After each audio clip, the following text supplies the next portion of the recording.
In today's video, we're going to be talking about our lips today. And I'm really excited because I'm sure just like you guys, you have been seeing on Instagram and social media and everywhere that people have been doing lip flips or filling in their lips and just making them look really bigger and more luscious and getting fillers and all that stuff. And just like you know, I've been tempted too, and luckily I feel like I don't really need it. I have lips, I have something. And so I've been dabbling into the whole idea of, overdrawing our lips, ways to make our lips look a little bit bigger. And I've been playing around with the idea, playing around with makeup, just trying to see, how big can I make them look? And just like just trying to see how will it change my face. So I'm really excited to share with you a few tips that I have learned, that have worked for me, that I have been doing. Maybe you guys have been noticing it on some of my videos, how my lips have kind of changed and I've been doing certain things. So I hope you guys enjoyed today's video, and let's go ahead and jump on in and make our lips look a little bit fuller. One of the first steps that I do want to talk about really quickly is lip balm. Finding a really good moisturizing lip balm is super important. I'm not sure if this is a lip balm, but this is from Clinique. I think these are Splurge. I will have it linked down below for you guys, but this is in the shade Goji Berry, and I absolutely love it. I apply this in the morning, especially at night, as my skincare routine, and it is super hydrating. So I would say find a really good moisturizing lip balm. It really does make the difference. For the longest, I was using like a normal drugstore, chapstick, and I always found myself reapplying chapstick on my lips over and over. And for some reason, once I did the review on these Clinique Splurge lip balms, I have not found myself gravitating towards having to reapply chapstick or lip balm on my lips. And this has made my lips feel more hydrated, feel more plump. It just feels really nice, and I've noticed the biggest difference. So this has been my favorite. So finding a really good moisturizer, guys, it's totally worth the investment once you find a good one that works for you. That said, we have our lips nice and moisturized. Also, keep in mind, you guys, finding a good lip balm isn't going to take place of drinking enough water. So, you can apply all the lip balm you want, but if you're not drinking any water or enough water, that will also take an effect. So make sure you're still drinking enough water, but obviously, keep your lips moisturized. So you guys, let's go ahead and jump on into lining our lips. I feel like everyone kind of knows this, but I feel like there's a few tips and tricks that I can share that maybe you can keep in mind that can help you along your journey in finding, the right lip liner that you can use when you are overlining your lips. So not only finding a lip liner, just finding one that you like is the trick, but finding one that is somewhat close to your skin complexion, but at the same time close to the color of your lips is kind of key. Just because what you want to do is give the illusion of a shadow, because we are overlining them and giving the illusion that they're ours. You know what I mean? So finding the right shade is really important. The one I'm using today, this one is from e.l.f. This is a Retro Paradise. I did a review on these if you guys want to check it out. I think I will have it linked above or down below for you guys.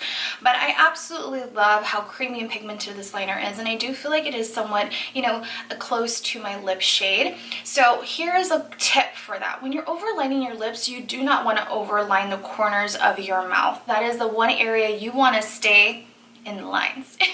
Okay, so when you're overlining your lips, you're overlining only the areas away from the corner of your mouth. And one thing that I have learned for me, for the shape of my lips and what I feel looks flattering on me, is when I'm overlining my lips, I stay within the corner of the mouth, but then lightly overline everything else. And then once it gets to the bottom lip, I definitely overline that. So in the next clip, you guys are going to see how I overline my lips, shadow under the lip, just to give that shadow, that illusion. And then the same thing with the corner of the lip. When it comes to the upper lips, what I do is I stay within the V of the top of the lip. But when it comes to the little point over here to the point of the corner of our mouth, I overline that and still follow the shape of my natural lip. And I think that is key. And I do slightly overline it, and it just gives a really pretty look, and it just looks really natural. And especially once I apply lipstick, it just looks like they're mine. So you guys, in the next clip, let's go ahead and overline our lips.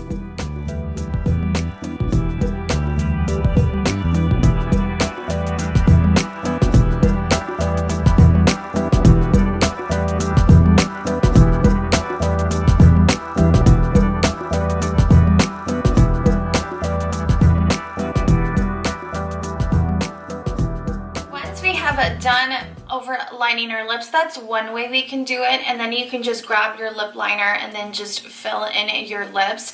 And that is one option that you can do to give the illusion of full lips. As you can tell right now, they do look a little bit more, you know, bigger, just because we've shaded them all around our lips. The second thing that you can do that make our lips look bigger is doing the ombre effect, using 2 different lip colors to apply on your lips, one all around and then another that's maybe 1 or 2 shades lighter of a lipstick on the center of our lips, just to lighten it up and give it more of that pouty look. So different lipsticks, it doesn't always have to be a matte shade. It just depends on what you have around, so you can get really creative. And you don't always have to use like lipsticks. If you don't have anything maybe a little bit lighter, you can always maybe dabble into an eyeshadow and just apply it in the center of the lips and just go from there. One lipstick I'm going to go ahead and use as an example. It is, hold on a second, nope, that's the lighter one. So one of the colors that I'm going to be using is Half and Half, and this is from MAC. I'm not sure if it's from their sheer lipstick collection, but I will have it linked down below. It is a very, very popular lipstick. It's one of my favorites. I'm going to go ahead and apply it on my lips. And same thing, it's really, you guys already know, I love really neutral, natural tones of lipsticks, like nudes. So this is a perfect example of a very natural lip color that you can apply on your lips. And then moving on to a second lip color, we're going to go ahead and apply it on the center of the lips. This one is from Dose of Colors. This is called Rocking It. I forgot from which collection this is from. I think it's from their Disney collection because it has Mickey Mouse all over it. But I think someone gave it to me. I don't remember. But I will have it linked down below if I can find something like it or similar. And you're going to apply it just in the center of the lips.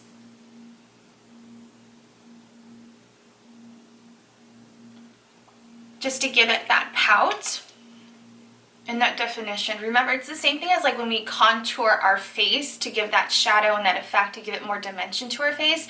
It's the same thing when we are, you know, contouring essentially our lips to give that illusion of fuller, more voluptuous lips. So once we have done that, that is pretty much one way we can do it. Obviously, you can use matte lipsticks, but you can always use whatever you have. You know, just get really creative with it. You can use eyeshadows, you can use a pressed powder if you feel like that's more of a lighter shade. You can play around with it, so don't be scared. As for our last and final little trick that I have mainly been doing, to be honest, that I feel like has worked for me, I'll overline my lips, apply lipstick, and then what I will do is use a handy dandy gloss, okay? And one of my favorite glosses, this one, I need to throw this one out, but this is so good. I keep forgetting to purchase another one. This is from Milani. I forgot from which collection this is from. It's already faded, but this is in the shade number 3, Prismatic Peach. It is such a pretty, I mean, this is such a really good gloss for drugstore. It's not sticky. It feels really moisturizing on the legs. It has a really beautiful sheen to it. And the other one that I've been using a lot mainly has been Maybelline Lifter Gloss. This is definitely such a beautiful, high intense ultra shine gloss, and this is in the shade Stone. They have so many different shades, to be honest. They're all really sheer, so they can all work if you feel like they're within your natural skin complexion, or just a gloss that you feel like will work for you. It doesn't have to be like the same color of your skin or your like lips. So that is another one. But also we have the e.l.f. Retro Paradise gloss. I've been loving this one as well. I did a review on their liner collection that it came with it, and I love this gloss as well. So actually I'm going to be using this gloss, and we're just going to apply it on our lips. Lastly, applying some lip gloss on our lips, I feel like definitely makes our lips look more moisturized, more youthful, more, you know, just, I feel like also the reflection of the gloss just makes it look bigger just naturally. So I really love that. I love applying it all around the lips and then focusing it mainly on the center of our lips just to give it that extra pout. So this is pretty much it, you guys. I hope you enjoyed today's video and learned something new, maybe something that you can start incorporating in your lip routine. And you guys know me, I love to contour my face. That is one of my big things that I love to do, and I feel like it makes the biggest difference for me. So when I came across the idea of maybe contouring my lips, I loved it and I got really excited. So I hope you guys enjoyed today's video. As always, you guys, please don't forget to like, share, and subscribe for more videos just like this one, and I will see you guys all later. I love you guys so much. Bye!